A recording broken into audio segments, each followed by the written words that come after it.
วันนี้นะครับเราอยู่กับสัตว์ทั้งหลายแหล่โหมีตัวอะไรบ้างครับเต็มไปหมดเลยอีเลฟเฟนช้าง purple elephant ช้างสีม่วง elephant lion สิงโต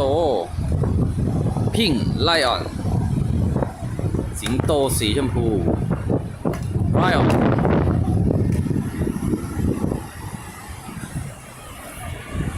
elephant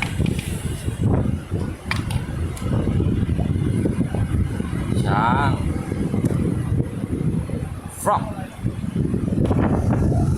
กบ frog crow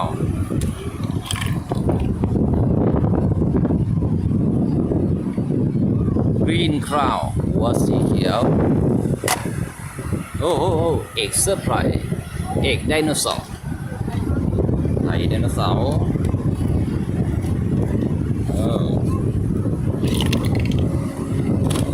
โอ้ไดโนเสาร์เต็มไปหมดเลย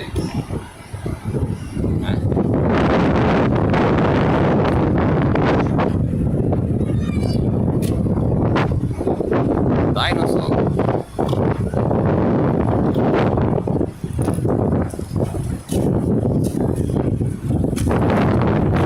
พอสหยิบมาเลยครับจีรา